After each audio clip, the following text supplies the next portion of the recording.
Hello and welcome to Zoology Pathshala. I hope you are all doing well. In today's video, we are going to discuss about DNA replication and all the other related topics like transcription, translation.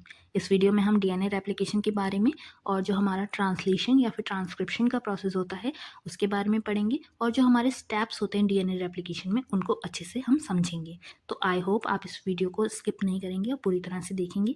आपको ये topic जो है BSc MSc level दोनों पे important रहता है, साथ ही साथ में ये हमारा 12th 11th बेसिस पे भी काम में आता है। तो आइए शुरू करते हैं। फर्स्ट हम देख लेते हैं कि डीएनए रेप्लिकेशन क्या होता है। DNA replication is the biological process of copying a DNA molecule to ensure genetic information is passed to the next generation।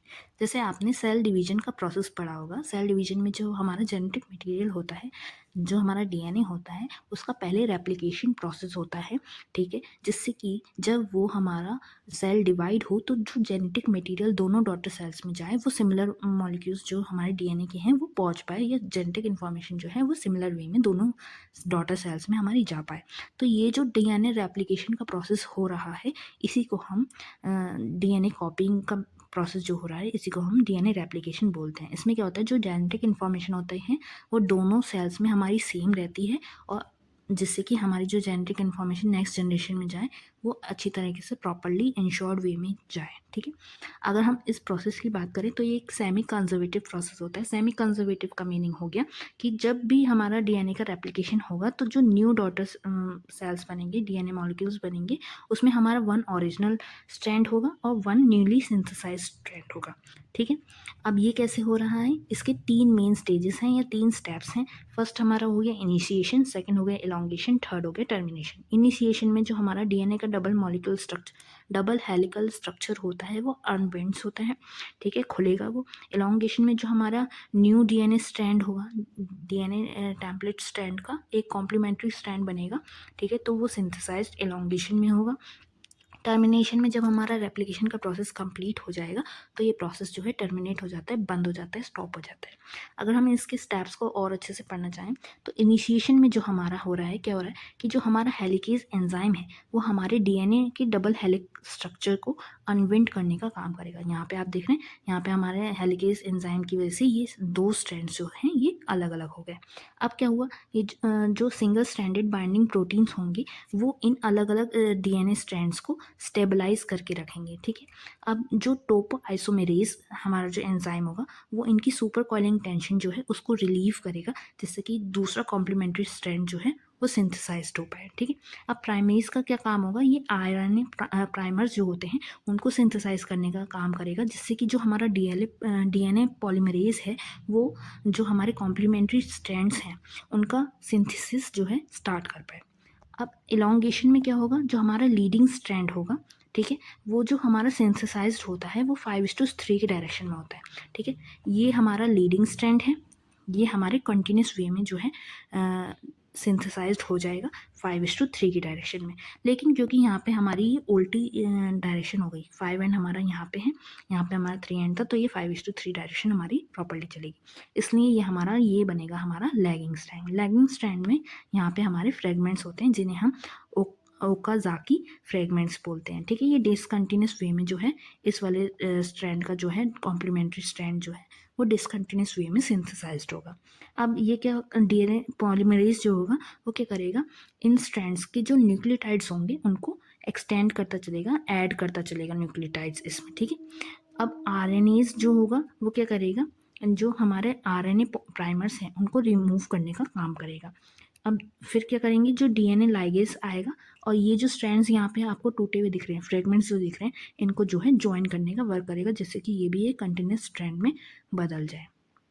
Next क्या होगा, हमारा टर्मिनेशन का प्रोसेस होगा। टर्मिनेशन अगर हम देखें तो प्रोकैरियोट्स में यूकैरियोट्स में अलग अलग तरीके से होता है। प्रोकैरियोट्स की अगर हम बात करें तो इसमें हमारा जो रेप्लिकेशन फॉर्क होता है वो एक स्पेसिफिक टर्मिनेशन सीक्वेंस जब वहाँ पे आ जाता है तब वो जो है टर्मिनेट होता है प्रोसेस, ठीक है।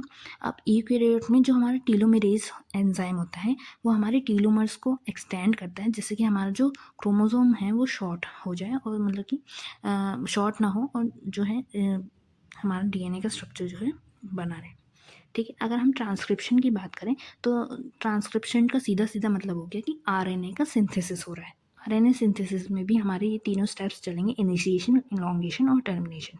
इनिशिएशन में जो हमारा आरएनए का सिंथेसिस का प्रोसेस होगा तो उसमें जो हमारा आरएनए पॉलीमरेज होगा वो हमारे प्रोमोटर को बाइंड करेगा, ठीक है, टेम्पलेट स्ट्रैंड से। इलॉन्गेशन में जो हमारा आरएनए होगा वो सिंथेसाइज किया जाएगा हमारे डीएनए टेम्पलेट से, ठीक है। डीएनए का टेम्पलेट स्ट्रैंड है, उससे हमारा कॉम्प्लीमेंट्री आरएनए स्ट्रैंड जो है सिंथेसाइज्ड किया जाएगा। आरएनए आपको पता है सिंगल स्ट्रैंडेड स्ट्रक्चर होता है।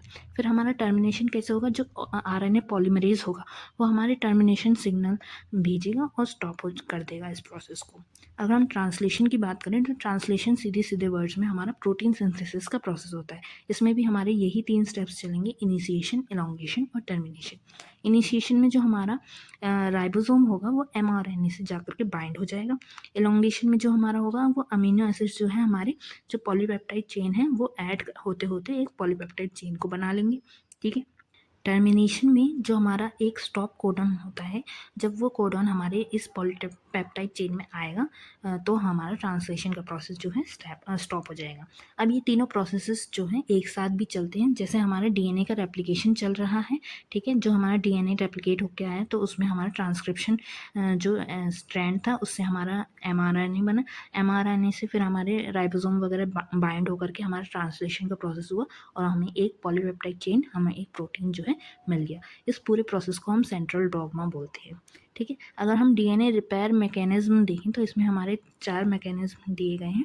मिसमैच रिपेयर, अगर मान लीजिए कोई भी एरर्स आ गए हैं रेप्लिकेशन के टाइम पे तो ये मिसमैच रिपेयर कहलाता है, ठीक है। बेस एक्ससिशन रिपेयर, अगर हमारे बेस जो है, ठीक है, न्यूक्लियोटाइड बेसिस जो हैं उसमें कोई भी हमारा मिस्टेक्स हो गई हैं, एरर्स हो गए हैं तो उसको फिक्स करने के लिए ये मॉडिफिकेशंस करी जाती हैं, ठीक है। न्यूक्लियोटाइड एक्सटेंशन रिपेयर, अगर हमारे जो मान लो जो बेस पेयर्स हैं उसमें कोई भी मान लो मिस्टेक आ गई, एरर आ गया है तो उसको ठीक करने के लिए भी एक्सटेंशन रिपेयर्स ये यूज़ किया जाता है।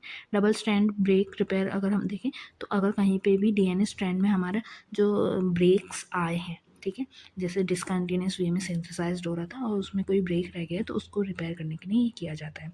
अगर हम क्रोमैटिन स्ट्रक्चर और हिस्टोन प्रोटीन्स की बात करें तो DNA wrapped around histones to form nucleosomes. DNA जब हिस्टोन्स के अराउंड में रैप हो जाता है तो वो न्यूक्लियोसोम को फॉर्म करता है। Histone acetyl transferase AHAT loosen chromatin for replication. जब रेप्लिकेशन का टाइम होता है तो हिस्टोन एसिटाइल ट्रांसफरेज एक एंजाइम होता है, ये क्रोमैटिन मटेरियल को लूज कर देता है जिससे कि हमारा डीएनए जो है रेप्लिकेशन का प्रोसेस स्टार्ट हो पाए। हिस्टोन डीएसिटाइलेज HDAC जो है क्रोमैटिन को जब डीएनए रेप्लिकेशन हो जाता है तो दोबारा से टाइट करने के लिए कि एंजाइम्स देखें जो हमारे डीएनए रेप्लिकेशंस में यूज़ हुए। तो फर्स्ट था हमारा हेलिकेज जिसने हमारे डीएनए स्ट्रैंड्स को अनविंड करा, डबल हेलिक्स स्ट्रक्चर्स को खोलने का काम करा।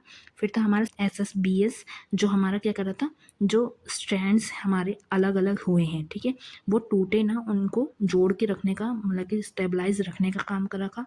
फिर टोपो आइसोमेरेज जो था वो हमारे जो सुपर कॉइलिंग होती है उनको रिलीव करने का, टेंशन को रिलीव करने का काम करना था।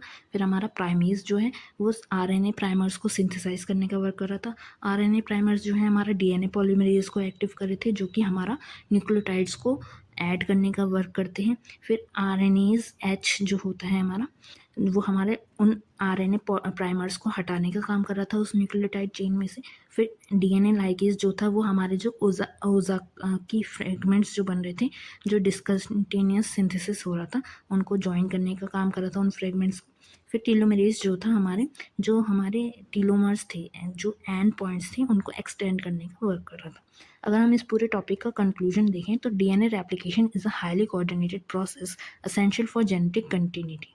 ये एक हाईली कोऑर्डिनेटेड प्रोसेस है और जिससे हमारी जो जेनेटिक इंफॉर्मेशन है वो एक कंटिन्यूस वे में ट्रांसफ़र होती है generation after generation. It is links to it is linked to transcription, translation, DNA repair, the cell cycle and biotechnology। अगर हम इसको देखें तो DNA रेप्लिकेशन जो है हमारा, ट्रांसक्रिप्शन का प्रोसेस भी DNA रेप्लिकेशन की उससे हो रहा है, ट्रांसलेशन का प्रोसेस भी हो रहा है, DNA रिपेयर भी हमारा इसमें इंपॉर्टेंट रहता है। और अगर हम सेल साइकिल देखें तो सेल साइकिल में भी हमारा DNA रेप्लिकेशन के बिना सेल साइकिल जो है अधूरी है। और बायोटेक्नोलॉजी अगर हम देखें तो उसमें भी हमारे DNA रिकम्बिनेंट टेक्नोलॉजी जो यूज़ हो रही है, जो टेक्निक हम यूज़ करते हैं, उसमें भी हमारा DNA रेप्लिकेशन का वर्क रहता है। Understanding these processes helps in medical advancement, genetic engineering and disease prevention. अगर हम इन सब प्रोसेस को अच्छे से समझ पाएँ तो हमारे जो मेडिकल एडवांसमेंट है या फिर जो भी जेनेटिक इंजीनियरिंग की प्रोसेस टेक्निक्स हम अपना रहे हैं या फिर जो डिसीज़ हमें नई तरह की आ रही हैं, उनका प्रिवेंशन वगैरह भी हम कर सकते हैं और इसको एज अ हेल्पफुल वे में यूज़ कर सकते हैं। तो यही था हमारा आज का टॉपिक, DNA रेप्लिकेशन, ट्रांसलेशन और transcription in eukaryotes and prokaryotes और यूकैरियोट्स में किस तरह से होता है, अलग अलग वे में कैसे होता है, या फिर ओरिजिन ऑफ रेप्लिकेशन क्या होता है, रेप्लिकेशन फॉर्क क्या होती है, इसके बारे में मैं एक अलग से डिटेल्ड वीडियो अपलोड करूँगी, तो उसको आप देखना ना भूलिएगा। अगर आपको ये वीडियो पसंद आई है तो please like, share and subscribe my channel zoology पाठशाला, और ऐसे ही वीडियोज़ मैं अपलोड करती रहूँगी, तो please stay tune. Bye bye.